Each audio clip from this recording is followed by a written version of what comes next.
have a train to catch.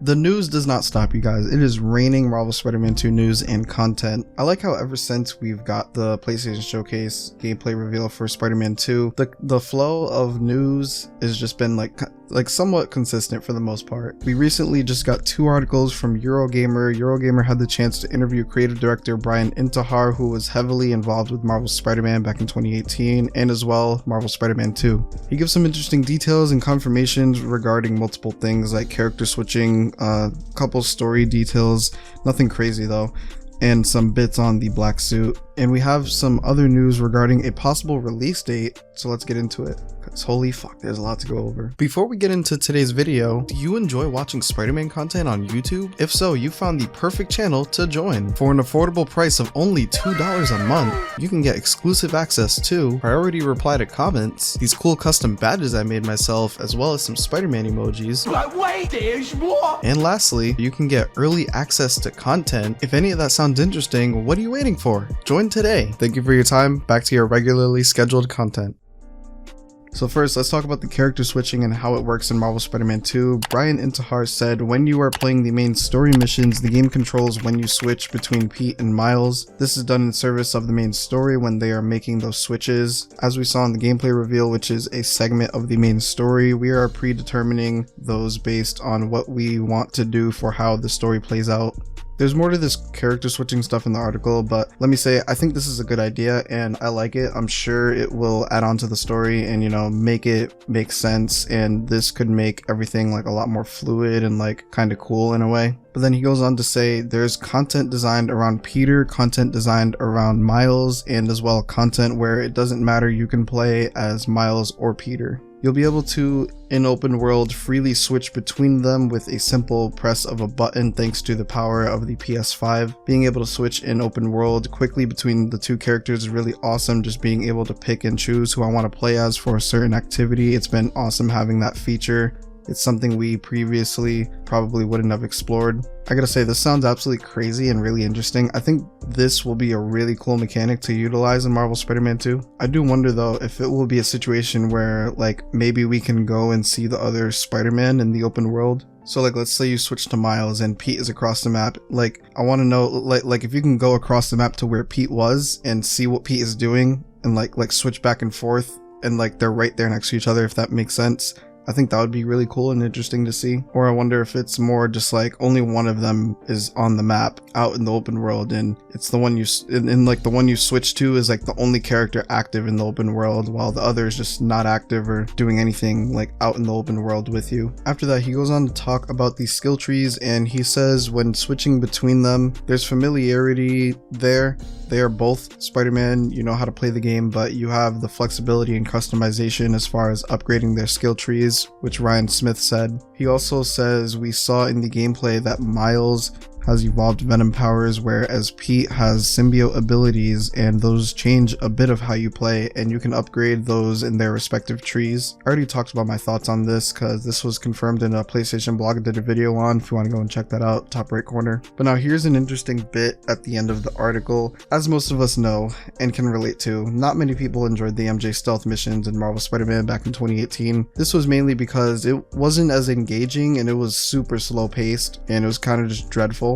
Although like the idea is good, like on paper it's a good concept because it breaks the story up. It gives like mini breaks in between like major story beats or whatever. But the issue that it was having was it put like almost like an entire halt on the story, and it wasn't like engaging enough for me personally, at least. So with that was mentioned in the article. Now hold on guys, it's okay. The interviewer asked if there will be a chance to switch to other characters such as MJ, but he was quickly told he needed to keep focus on last week's gameplay. Now they didn't say yes, but they didn't say no. They kind of just wanted to ignore the question. Now I have a theory about why they ignored this question. We don't know who redirected him or whatever, you know, but what if it was someone at Insomniac? Like, yeah, like we don't want to talk about that. because if you've been keeping up with my channel, you would know there was a plot leak that came out.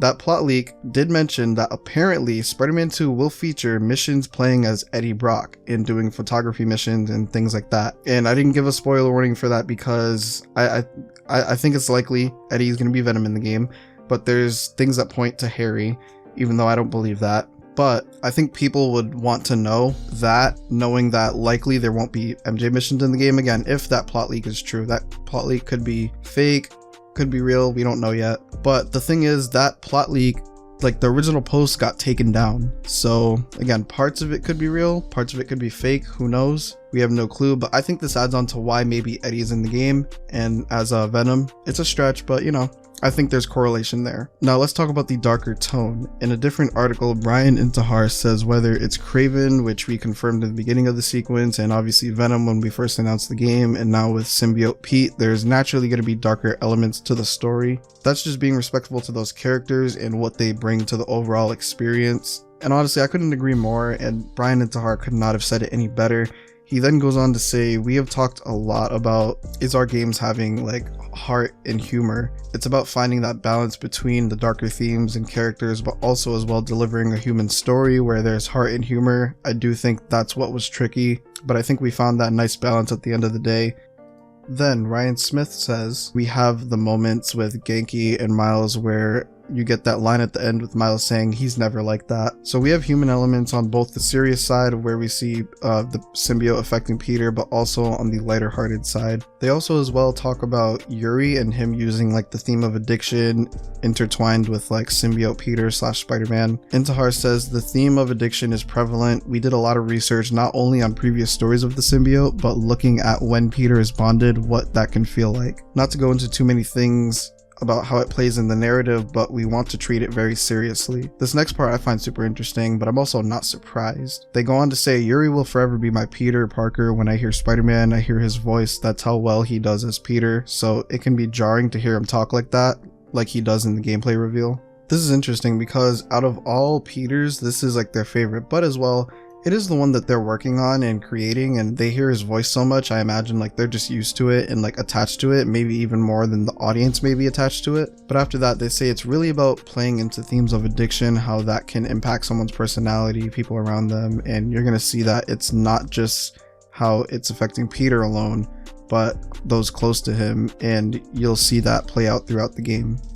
Man, I'm super excited for this story. I hope it's really good. I assume they definitely took some inspiration from Spectacular Spider-Man, because I think Spectacular Spider-Man's symbiote arc is very like addiction, addictive vibes. Like the way that story is written, it's written as if Peter uses the symbiote as a drug in a sense, saying he didn't have saying that he didn't need his friends or anyone or anything except for the symbiote. Like it went that far. He gave up almost everything to have the symbiote, and this gives me that sort of vibe, which I think is good in my eyes as far as it being like a good story plot. Brian goes on to say that it's a number 2 on the box because of the 2 Spider-Men, not just because it's a sequel. We wanted to make sure to show off the game features 2 Spider-Men, each with their own story, but as well a bigger story. He also says they will be continuously improving on the game, whether it be traversal, performance, fidelity, gameplay, until the project director, Jeanette, says Ryan, stop working on the game. There's more to the article, but I don't think it's really anything new or whatever. Like they just continue to talk about like the traversal and how fun it is with like the bigger map and the web wings and the wind tunnel traversal. They don't really like expand too much on it. They just say how fun it is and that they want to up everything as much as possible and take advantage of the hardware of the PS5. Now, if any of that has not got you excited, here's the last bit of news for today's video. This isn't 100%, but honestly, this does seem to add up and make a lot of sense. So Eurogamer posted something about the release date for Marvel Spider-Man 2, and then they quickly deleted it, like fast. But if you Google Eurogamer Spider-Man 2 release date, like I did, the post actually kind of still comes up, and it's their site and everything, but when you try to click on the link, it says 404 error, something like that. But here's a screenshot. It says, we'll likely see plenty more ahead of Marvel Spider-Man 2's newly announced 8th September release date. So there's a couple reasons this makes sense and why this is likely true, but again, like we don't know. It's not like 110% true, but this is why I think it's true. 1. This is from Eurogamer. Eurogamer just interviewed Insomniac's Brandon Tahar. That's pretty much what we've been going through this entire video. 2. Remember when Tony Todd randomly just tweeted like a little while ago and said September release date and August huge marketing push? And on top of that, this is a similar release date to the original Marvel Spider-Man game, so this would honestly make so much sense. And as well, September 8th of this year is actually a Friday, which is when most AAA video games tend to release. I don't know about you, but if I were you guys, I would start marking your calendars. That's literally 3 months from now.